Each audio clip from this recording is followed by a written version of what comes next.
Okay, so there's good sound now. Okay, sorry about all that. Okay, so what we're going to do is we're going to go into a campaign timeline. So, what a person needs to do a campaign timeline. Um, this is going to get you about 80% of what you need to do a campaign plan. And it's pretty basic what you need to do, but you need to do the steps in order and do it backwards. The awesome part about this is it's something that you can do that can really help your campaign and it's free. So that's usually good. But you're going to have to find, first of all, what calendaring system you want to use. And the calendaring system you're going to want to use, you want people to be able to access it. So you want your staff to be able to access that, be able to add things, maybe check into things, that kind of stuff. So probably not a paper system. You can use project management software, or what you can do is you can use like an Outlook calendar. You could use a calendar in a chat group or a Slack calendar or something like that, or you can just use a like a Google Calendar. And that's what you're going to do to start with. And when you do a campaign timeline, you always start at the end. So I'm going to switch this so that we can now look at the end.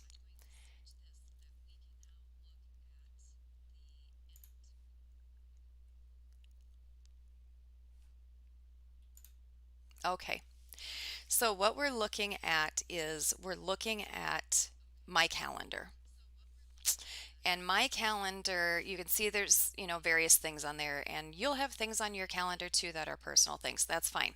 But you start at the end, which is election day. So if you see on Tuesday the 3rd, November 3rd, you see election day. And that's where you're going to start and you're going to work backwards from there. So the first thing you're going to do is you're going to put your important dates on there. Uh, so for me, an important date, I know a major festival in my city takes place in July. So I'll go to July 18th and I'm going to make an event. And so it is the International Festival.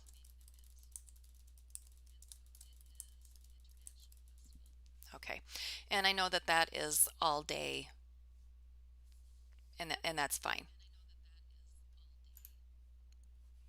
I can do guests, I can do all that kind of stuff. There's all kinds of things that you can put on there. I'm just going to save that. The other thing I'm going to put on there is that's very important is September 18th, absentee voter starts. So I want to make sure to have that on my calendar. So on September 18th, which is a Friday,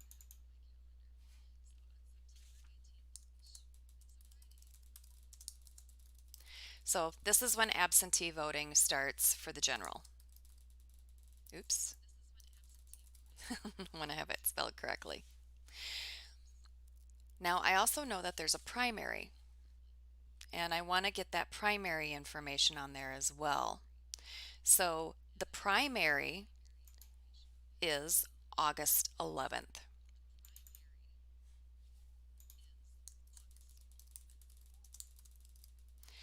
And our primary is a jungle primary. We narrow it down to 4 candidates. And of course, there's absentee voting for the primary as well. And the absentee voting for the primary starts June 26th. Early, really early. So I go to June 26th to mark on there absentee voting for primary. So this is an example of a few of the dates that you're going to be putting onto your calendar. So let's take one of those, which is the primary. I know I have a primary. Let's take a look at that. So September 18th, and we're gonna march it backwards. or actually, sorry, August 11th. August 11th is primary day. And we're going to march it backwards from there. And this is what you're going to do with every single thing that you've put on your calendar. So I know primary day is that day. So in the 2 weeks before, that's usually get out the vote time. Now for primary, it's fewer people. I can compress it a little bit. So I'm going to say on the 3rd, get out the vote is going to start. Get out the vote primary. Okay, that's my in-person get out the vote for primary. And I want to make sure that that information is on there. I'm going to back up even further for things that I need to do for the primary. I need to door knock for the primary. Okay, and I need my door knocking for the primary in 2 sections. So I need the first section, which is people who usually vote absentee. I need that ended by the 26th. So see, I'm back to my 26th. Up, and I can look on historical data and find out, okay, historically we have about 800 people that are going to vote absentee for my primary. So I need to door knock for 800 people. I know I can do 25 in an hour.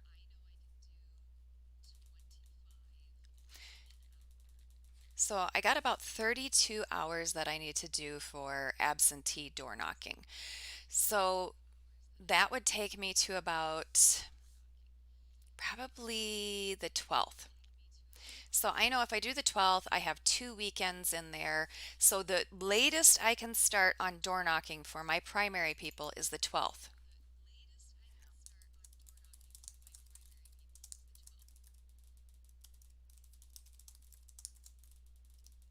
Okay, so I'm going to add that in there for primary absentee.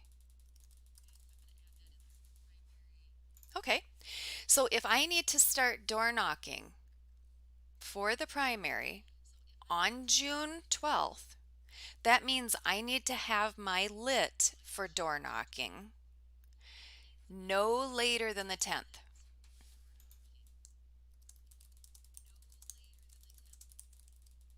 Okay, so I have to have my lit back from the printer by the 10th. I know I need to have my file to the printer 1 week earlier, which means June 3rd.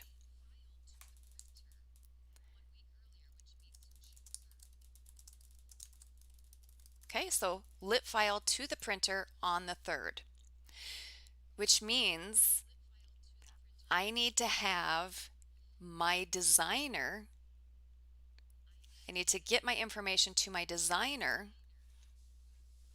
and I'm going to back that up 1 week. So now I'm looking at May 27th. So text and photos to designer lit. Okay, oops. Spelling is not too great. Okay, so now that's the text and photos to the designer for lit. So see, I'm already backed up to May on this. Okay, this means that I need to have, and you notice here I'm at the convention. So I know I'm not going to do anything while I'm at the convention. This means by the 20th, must have text done for lit.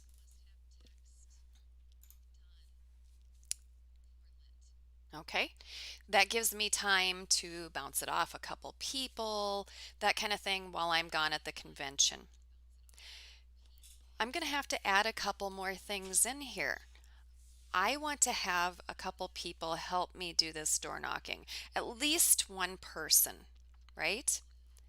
Okay, so I go back to absentee voting for the primary. Remember, the 12th is when I must do the door knocking. I got to start. So I need to train people in.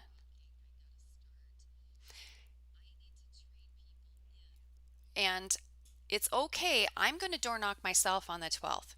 I'm fine with that.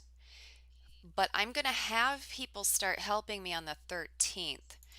So in the morning, I'm going to do training door volunteers.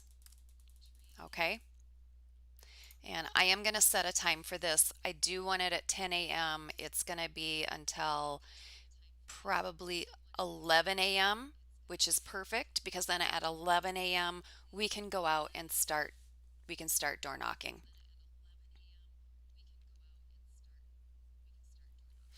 So that's just one single thing on here.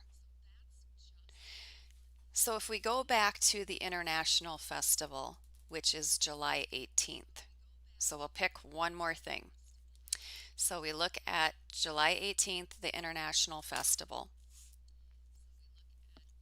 I'm going to have different handouts designed for that. So I need that back to make sure I have it back by the 15th. So lit back for festival. And I'm going to do some of the same things that I did before, which means the 18th, I need to have the files to the designer, right? Or have the files to the printer. So design files to printer, which means by the first, I need to have text and photos to designer.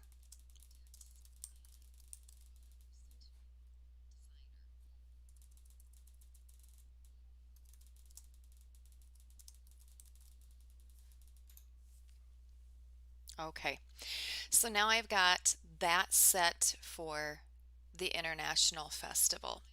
But to get a booth there, I will need to sign up ahead of time.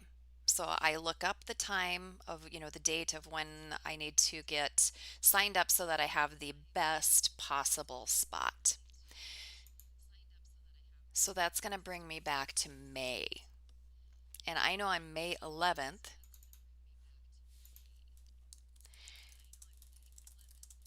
sign up for booth for the International Festival. And that's going to remind me to do that. I also need to get volunteers for it. So I need to start lining up my volunteers. So looking at when the International Festival is, which is the 18th, I need to make sure by the 10th recruit for volunteers for the International Festival. And I'll put a little note to myself that that's the drop dead.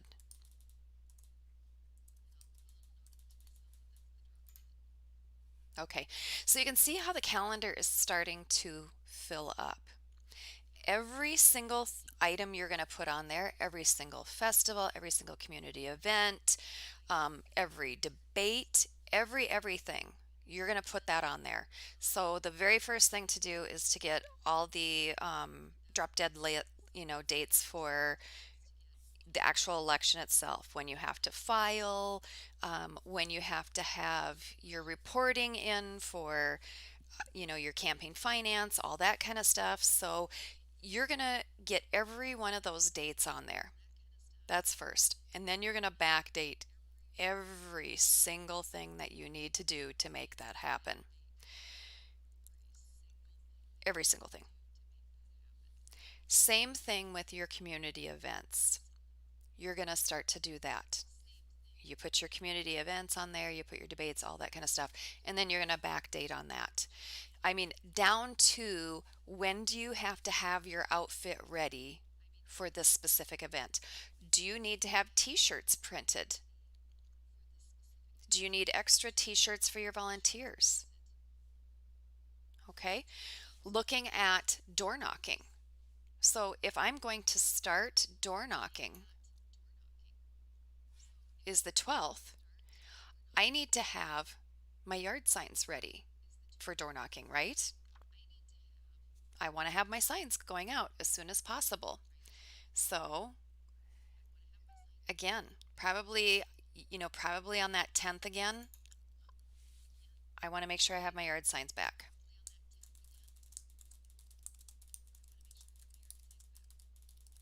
So I'm going to put my note, yard signs back from printer. Okay. So I'm going to do the same thing as I did before. I need to have those design files out, all that kind of stuff. I need to recruit a volunteer to be able to put that out. Um, for the door knocking, I need to have my app set up. So I want to have my app set up at least a week earlier. So door knocking set.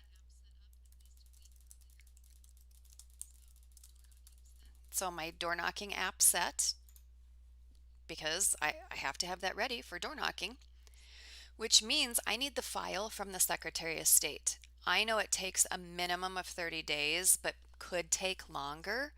So I am going to go, I mean, I could go May 5th, but really I want to go a little earlier. So I'm going to go the 29th, April 29th, order file, Secretary of State for the data. So I have it set that on April 29th I would order the file from the Secretary of State. But you know what? Once I start thinking about the other things that I need to do for my campaign, such as um, calculating how many people I'm going to have to door knock to, getting the updated information on absentee, seeing who moved, all that kind of stuff. Once I realize that, I'm like, oh, I'm going to have to actually do that earlier. So, you're just going to open it up and move your date. So, really, I need to order it now. So, I'm going to move that to Wednesday. So, on Wednesday, I'm going to order that file so that I have it ready. Notice I have other things on my calendar. As an elected official, we have these types of events that we need to do, which is the volunteer recognition event, that kind of thing. I have personal things. I have work things. So all of that needs to be into that calendar. If you have other campaign staff, they may be putting their items in there as well, or they may be finding out, can you be on this podcast? Can you talk to this reporter? And they're going to get that information there. Other things to add to your calendar. Find out when your newspaper usually puts out the candidate profiles and that type of thing, and watch for those. Put that on your calendar to start watching for it. You don't want those kind of things to go to your spam. So if you put a reminder on your calendar, you'll be able to watch it. So this gets you an idea of how to do your campaign timeline, how to work with your staff with your campaign timeline, and it's starting at the end of every single tiny little item and walking it backwards for each step along the way to make sure that you don't forget anything. Because it's not fun to get to, oh, it's time to start door knocking, and you realize there are several steps that you haven't done, you can't get your lid in time, all of that kind of stuff. So these are the things that I would suggest you do.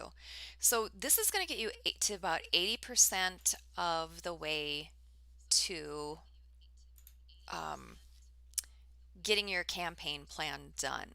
The rest of your campaign plan is going to be about where where you allocate resources. You may take items off your timeline because you decide they don't have a priority. It's going to be about how you're going to raise money, the priorities that you spend your money on. So your messaging. So that's about your other 20% of your time. But this timeline is absolutely vital. Very, very vital. So I will open it up to questions. I know I'm running 10 minutes late, but I also had about 10 minutes of not so much fun with with the audio. I will get that straightened out for next time. But if anyone has any questions, please ask and I will get those answered. Otherwise, you can always contact me with any questions that you have and then we'll be set. So let me know. Um, I will not be on next Monday because I will still be traveling back from the California convention. So, be doing some candidate training there. But if any of you also have ideas for something you vitally need for your campaign and you need your campaign training on, just let me know and I will get that in.